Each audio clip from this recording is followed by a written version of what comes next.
Friends welcome to my YouTube channel. तो आज मुझे आसी कोणार्क मंदिर सूर्य मंदिर जोटा कि आम पुरी डिस्ट्रिक्ट रही पुरी आम 35 किलोमीटर हो। तो से सूर्य मंदिर को आपको देखुची चलते देखा केमती कौन रही।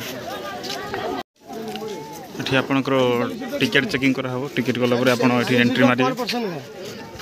तो चलते आम टिकेट देखा आम भर को जा एंट्री कर सारे देखा कौन कौन रही मुख्य द्वार पाखे। अरे वाह, विश्वर प्रथम सूर्य मंदिर हूँ कोणार्क सूर्य मंदिर। यही मंदिर निर्माणकर्ता होती गंगवंशर महाराजा लांगुला नरसिंहदेव। से यहाँ 1300 शताब्दी निर्माण 1200 ओढ़ निर्देश देते। विश्वर सप्त आश्चर्य भितर कोणार्क सूर्य मंदिर अन्यतम। यही मंदिर आकृति प्राय सूर्य रथ परी, जो पत्थर निर्मित चक स्तंभ और कांथ रही। कोणार्क मंदिर कलिंग स्थापत्य कला शैली तोड़ा। गर्भगृहयुक्त मुख्य मंदिर 229 फुट उच्च और मुख्यशाला 128 फुट उच्च। 13 फुट उच्च पत्थर चट्टाण उपरे विमान और जगमोहन रथ उपरे गढ़ा जाइथिला। से चट्टाण चारिपटे 9 फुट 9 इंच उच्चर 24टी चक और सम्मुखरे 7टी घोड़ा खंजा जाइथिला। जगमोहनर उच्चता थिला 123 फुट और विमानर उच्चता थिला 225 फुट।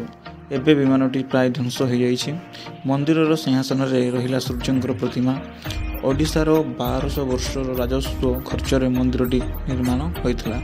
यही मंदिर निर्माण पाई कारीगरों को 1200 वर्ष लगिथिला, किंतु यार दधिनौती 1200 बढ़ई भितर केही बसई पारि नथिले एवं राजा आदेश देइथिले जे यदि गोटे दिन भितर दधिनौती न बसिला तेबे 1200 बढ़ई मुंड काट हेबो।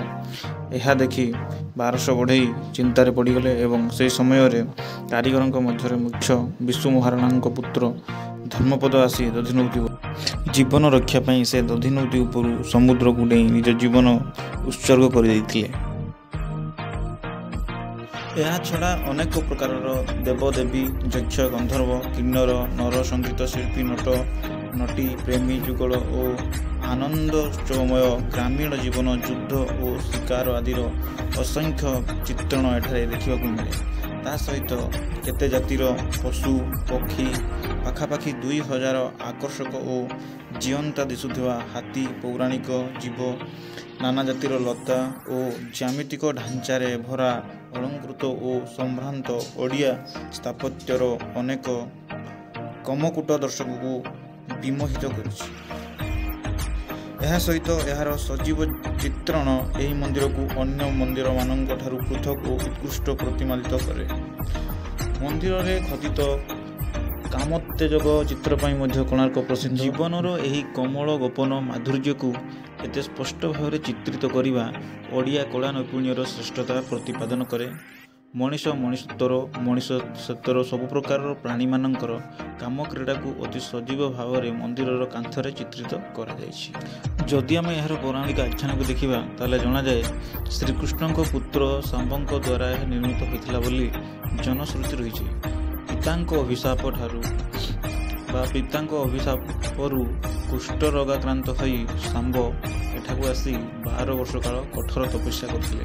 तांको तपस्या संतुष्ट होई सूर्यदेव मंदिर ध्वंस हेबार कारण सपक्ष बहु किंवदंती प्रचलित। मादला पांजीर अभिलेख मते कला पहाड़ ओडिशा आक्रमण करी बहु मंदिर ध्वंस करथिला। कोणार्क मंदिर भांगिबा सहज नथिला, कारण दौड़र बेध 20 ରୁ 25 फुट थिला। कला पहाड़ ए मंदिर गठन प्रणाली जानिथिला। से कलशटी स्थानच्युत करदेवारू कालक्रमे प्रस्तर स्तर विक्षिप्त होला एवं कोणार्क ध्वंस होइथिला।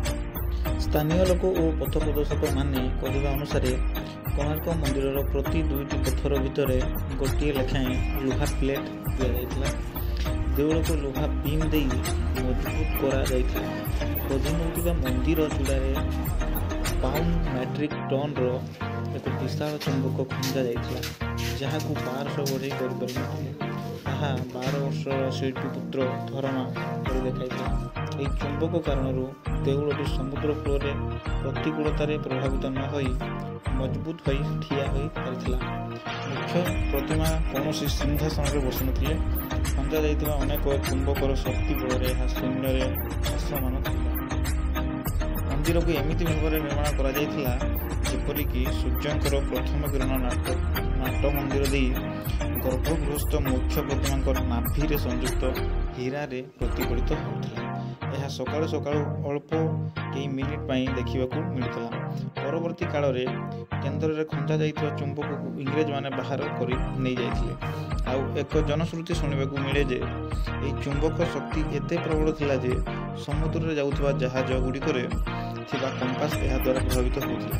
ପର୍ତ୍ତୁଗୀଜମାନେ ନିଜ ଜାହାଜର ସୁରକ୍ଷା ପାଇଁ କେନ୍ଦ୍ରସ୍ଥ ଚୁମ୍ବକ, ଯାହା ଦୌଡ଼ର ଅନ୍ୟାନ୍ୟ ଚୁମ୍ବକକୁ ସନ୍ତୁଳିତ କରି ରଖୁଥିଲା, ତାକୁ ବାହାର କରି ନେଇ ଯିବା ଦ୍ୱାରା ଭାରସାମ୍ୟ ହରାଇ ଗର୍ଭଗୃହ ଧ୍ୱଂସପ୍ରାପ୍ତ